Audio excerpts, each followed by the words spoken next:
Okay, welcome to this tutorial. Today we are going to be making this paper dancing man. Okay, so what you want to start off with doing is adding a geometry node down, diving into that. Dropping a grid node down.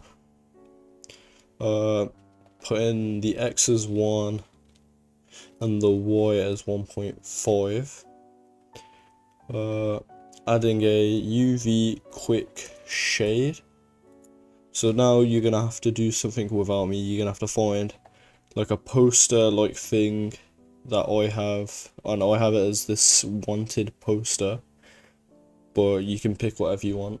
Just find something and then make sure it's a PNG or whatever image actually, but I'll use a PNG. Bring that in, and I brought it in here, texture map, and as you can see, for me it's like upside down, so what I'm gonna do is put -1 on this scale, and then add a null.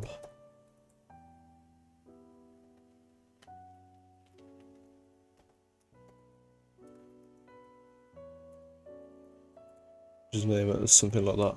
Then drop down a object merge separately to that. Bring in your textured paper null. Then add a mountain node after the object merge. Now that's gonna add some crumple to the paper, as you can see. So if you wanna smooth it out a bit, which I suggest doing, just a little, that will be good. Now add a sphere node separately. Primitive type polygon. Once you've added your sphere, I'd say change the radius to 4, and like that, and then bring it up to center like that. Just make sure that it doesn't go below ground level. Add an ISO offset node.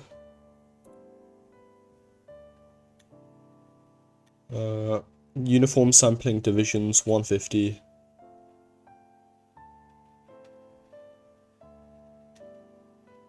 Gives that a little minute to calculate. And then a scatter node to scatter points to this. And set 200 points on the amount. Now drop down a copy to points node. Pull it to the right and left input.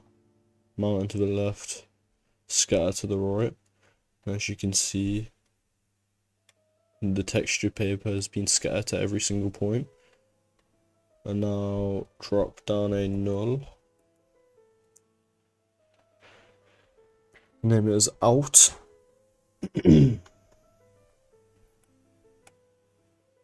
Now drop down a vellum cloth. And then drop down a vellum solver. And connect that up to the 3 there. Because we're on the vellum solver, set gravity to -2.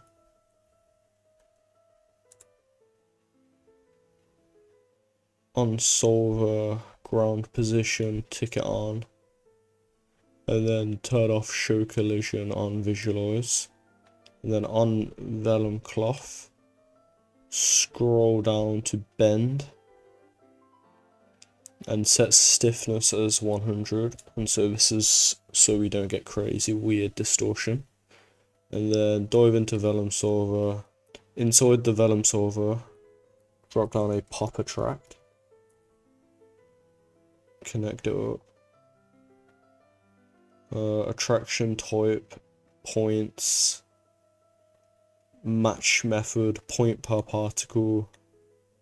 Go to force scale 30, and then get out of there for a sec. We're gonna bring in our agent. So to do this part, you go to mixamo.com and pick an animation, any animation with any character, and whatever you pick, will make dance pretty much. So once you've got your character from Mixamo that's dancing in any way, input FBX, bring it in through this way. I'll have just like a silly dance. It's literally called silly dancing.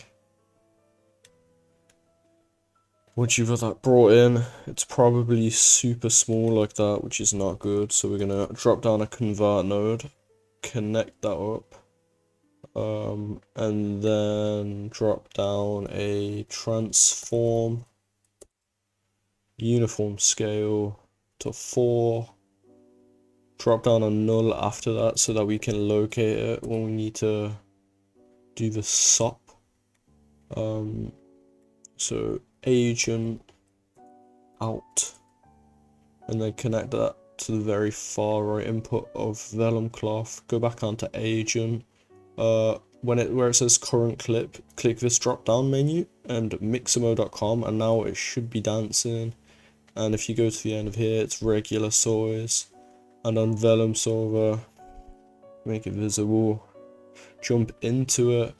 On goal, SOP path, pick out your agent out, accept, and then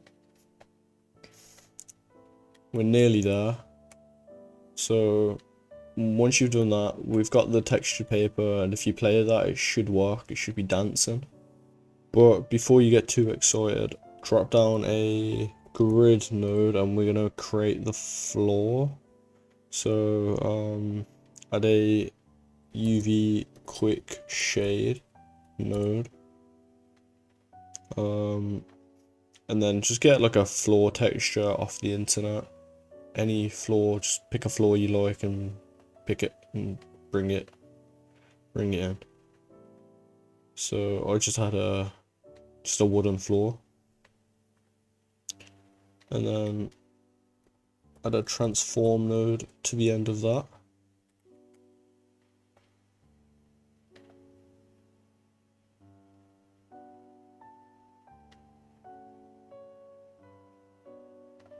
Set the uniform scale to like 25.